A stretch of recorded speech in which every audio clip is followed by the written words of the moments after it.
and also corporately. I think sometimes we look at sins as being individual sins, but there are such things as corporate sins, even in Christian organizations. And we have to always examine ourselves as we move from where we are to where God wants us to be. What is our motivation? Are we doing the right things in the right way? Is our dependence on God, or is our dependence on ourselves? And very often as we move toward greater success, the movement becomes an institution or an organization, and then an institution. We become more and more dependent on the institution. We become more and more dependent on organization. It's easy during the movement phase to be dependent on God because you could have never started it. God started it. But when you become organized, you take a little measure of pride in the fact that, boy, this is quite a deal we've got going here. It's looking pretty good. PFI, 127 countries. Europe, what, 29, 30? 33. 33? Wow, that's amazing. And you begin to take a certain measure of pride. Here we are.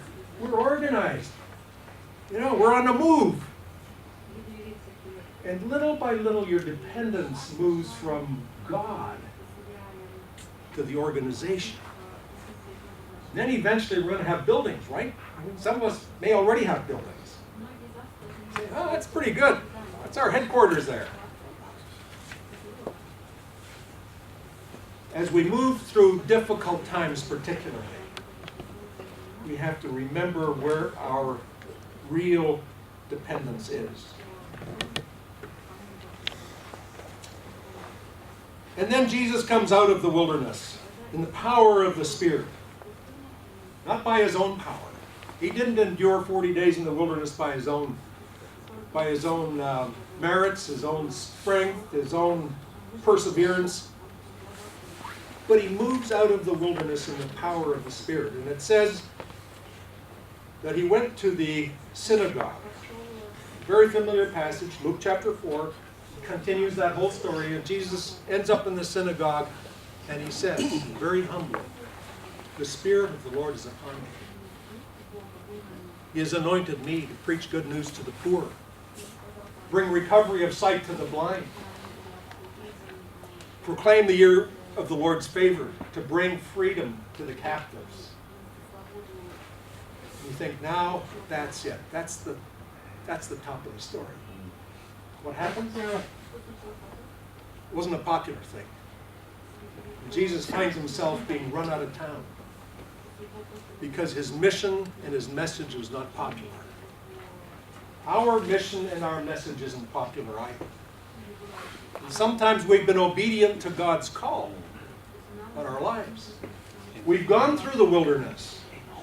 We're ready now to commence our work in a bigger way. And we tell people, this is our mission. This is our message. And wow. It's unpopular. Sometimes even the church doesn't like what they hear about prisoners, or prison ministry, about opening the doors to having people come into the church, to opening our arms to embrace those who have come out of prison, or to embrace their children or their families. And in that moment, I can imagine there is another temptation. How do we tweak our message?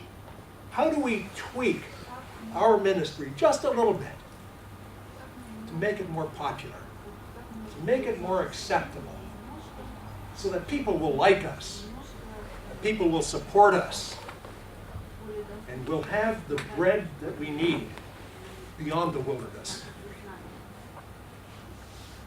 And it's to depend on the wrong thing. The Spirit of the Lord is upon you. His call has come to you.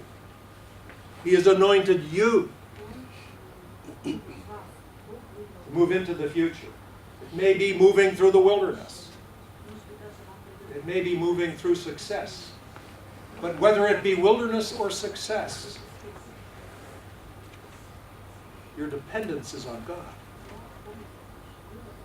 And so there's nothing more that I can leave with you about the future than to say that the God who has called you in the past, the God who has led you thus far, the God who has provided for you, will continue to provide. And that may be in ways that you have not dreamt of, that you can't conceive of, that you don't expect. But here's the reality. Your help does not come from your own hand. Your help does not come anywhere apart from the God who has called you. Timothy, well, I better quit there. I was going to tell another story, but it's time to quit. I will leave you with those words, and thank you very much for the opportunity of being with you. As Timothy has said, there's no story behind the story of why I have stepped down. There's no hidden message, no hidden reality.